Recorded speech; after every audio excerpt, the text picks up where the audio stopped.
السلام عليكم. لا تنسوا الاعجاب بالفيديو والاشتراك في القناة تشجيعا لنا لنستمر بنشر المزيد ان شاء الله.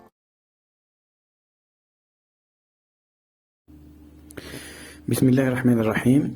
متابعي القناة التعليمية، السلام عليكم ورحمة الله تعالى وبركاته. إذا بعدما رأينا في الدرس الماضي مقدمة للتعريف بالخلية الشمسية وأنواع المواد الصلبة، نتطرق في هذا الجزء الثاني إلى خصائص أشباه الموصلات. Donc après avoir vu dans la dernière leçon la définition de la cellule solaire et les différents types de matériaux solides, nous aborderons dans cette deuxième partie les propriétés des semi-conducteurs.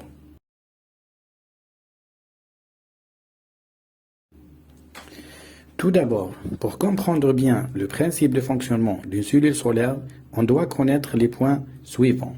في البداية حتى نفهم جيدا مبدأ عمل الخلية الشمسية سنتطرق إلى شرح النقاط الآتية. Premièrement, les propriétés des semi-conducteurs. أولا، خصائص ومميزات أشباه الموصلات. Deuxièmement, diagramme de bande d'énergie EC, EV, EG, etc. ثانيا، مستويات الطاقة المختلفة. Et le troisième point, c'est le dopage et la jonction PN.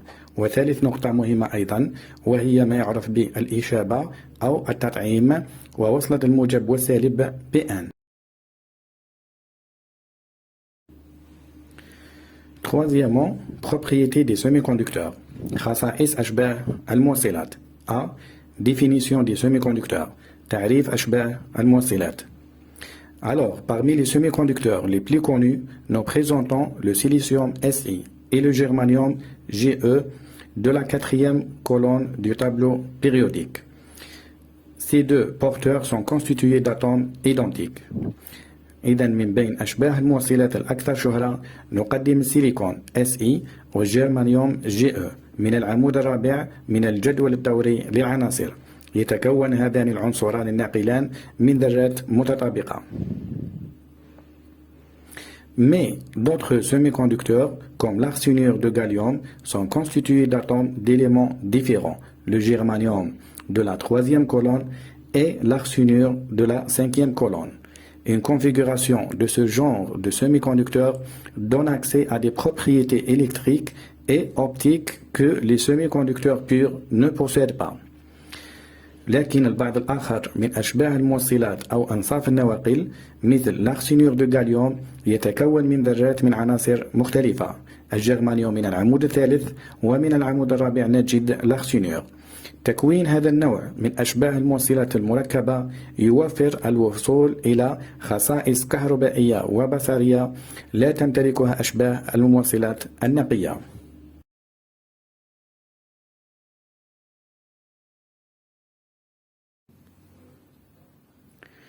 Pour comprendre les niveaux ou les bandes d'énergie, on va prendre l'exemple de l'atome de silicium. إذن حتى نفهم جيدا ما معنى مستويات الطاقة أو المجالات سنأخذ مثال على ذلك ذرة السيليكون.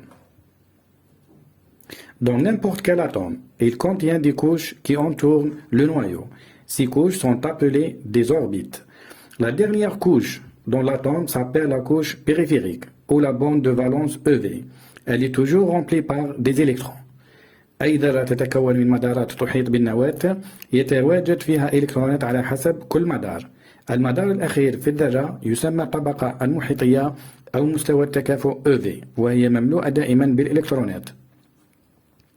L'autre bande est appelée bande de conduction EC. Elle se trouve à une distance un peu loin de la bande de valence EV. Dans les semi-conducteurs, cette couche participe dans la conduction, c'est-à-dire le déplacement du courant électrique dans la matière. إذن الطبقة الأخرى تسمى طبقة الناقلية EC والتي تتواجد على مسافة بعيدة قليلا عن طبقة التكافؤ EV في أشباه الموصلات. تشارك هذه الطبقة في عملية انتقال التيار الكهربائي داخل المادة. L'espace entre la bande de valence et la bande de conduction est appelé énergie gap, EG, qui est égale à EC moins EV, qui représente une bande interdite où on ne peut pas trouver des électrons dans cet espace. L'électron, pour pouvoir se déplacer de la bande EV vers la bande EC, il doit recevoir une énergie supérieure ou égale à l'énergie gap EG. يطلق على المسافة بين مستوى التكافؤ مستوى الناقلية بفجوة الطاقة EG تساوي EC ناقص EV، والتي تمثل نطاقا محظورا حيث لا يمكننا العثور على إلكترونات في هذا المكان.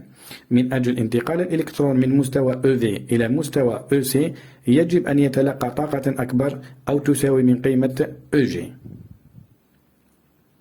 Ce schéma présente le diagramme de la bande d'énergie pour les trois types de matériaux.